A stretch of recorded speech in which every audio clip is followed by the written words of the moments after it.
So we've seen that Trump has posted an AI image of himself as pontiff, as the Pope in full regalia, said that he would be his choice as Pope. Of course, J.D. Vance, an adult convert to Catholicism, said nobody can take a joke anymore. You know, I was born and raised Catholic. I'm, I guess, a lapsed Catholic at this point. It has been many years since I've been in the church, but I will say, and I'm not somebody that gets offended by anything, this was offensive. And a lot of that just has to do with the sheer audacity and the disgustingness of this. This man is not even a member of the Catholic faith. He's not a member of any faith. I mean, he is the most fake evangelical I've ever seen. That photo of him at Easter Mass, where he looked like he would rather be anywhere else on the planet than in church. So we're talking about a guy that there's a good chance he's broken every commandment. I mean, maybe one he didn't. And to do this at a time of mourning for the Catholic faith, because our Pope has died, this is just one of the most distasteful things he's ever done. Well, and let's not forget, the Pope is passed, a beloved Pope. He is laying in state. The process is happening. They have not elected a new Pope. He posts this, and of course the right's response is always, nobody can take a joke anymore.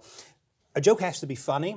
A joke, this is not funny, this is offensive to millions of Americans, both Catholic and non-Catholic. I mean, this was a beloved religious leader that had turned the tide on some of the scandal, was doing a lot of good, whether you liked him or not. He was a religious leader and a beloved man for millions of people across the world, and to mock his position by putting yourself there. And of course, you know, a lot of this is distraction. As we see with Trump, you know, you put up flack.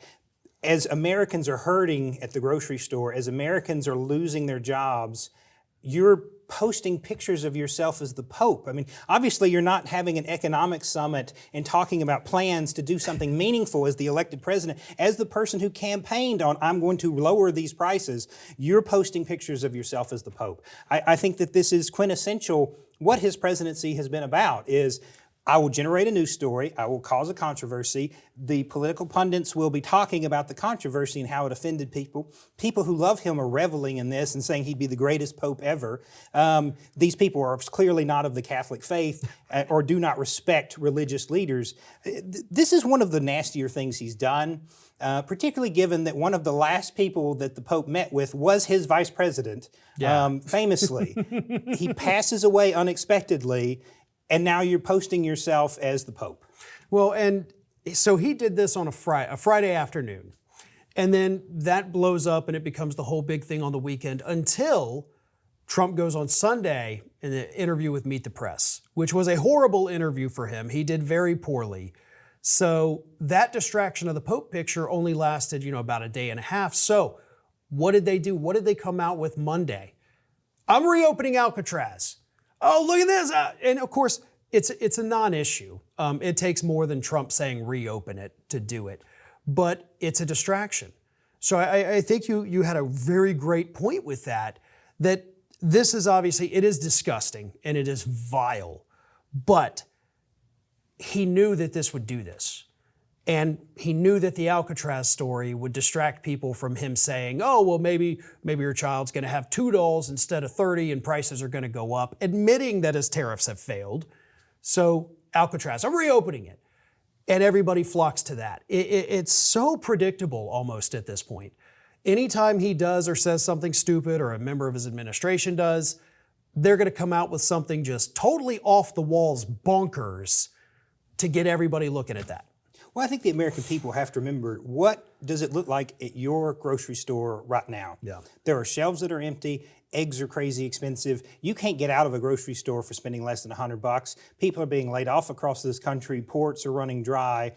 And he's posting pictures of himself as the pontiff while the pontiff has passed. I think that this is quintessential him, right? And the people have to pay attention. We cannot be distracted. We have to hold to account. We have to write our representatives and our Congress people because they need to do something about this. I think that they would have impeached Obama over this. When you look at the other side, right? There was a whole scandal about a brown suit that lasted for months. Can you imagine if he would have posted a picture of himself as the Pope and said he wanted to be the next Pope, what would have happened? Right. Well, and we already see a lot of that hypocrisy, you know, from Michelle Obama saying we need to get children eating healthier. That's what we needed. That was her initiative. That was her big thing. And Fox News attacked her all the time. Like, how dare you tell us what to eat? And now, okay, we got Robert F. Kennedy Jr. saying the exact same thing.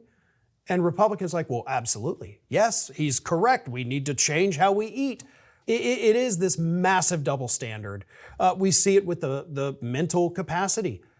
For the last year, up to and including today, there's still stories about President Biden's mental capacity. Yet this crazy guy, who's clearly suffering from probably both neurological and psychological symptoms, just nothing. You know, he can say the craziest things in the world, and if Biden had done one of these, they would have been talking about using the 25th Amendment to get him out of office that day. One of the most despicable things to me is hypocrisy and not understanding the consequences of your actions. I mean, both as a former prosecutor, we're adults, you're citizens, and that comes with responsibility. Can you imagine that if the next president named the Gulf of America the Gulf of Harriet Tubman, the riots that there would be? It's nonsensical, and I understand there's a purpose to it. It's to distract us so that we don't feel these causes, this anti-wokeism, that's not real. These are distractions. The reality, what policy does, is it should make our lives better, it should make us more safe, it should make us more prosperous. Are those things happening in your life? That is the question that we have to ask of our government. And I think for a lot of people the answer is no. And whether or not he pictures himself as riding a raptor with a machine gun or the Pope or whatever other delusional fantasy he has, the policies are not working for the vast majority of this country.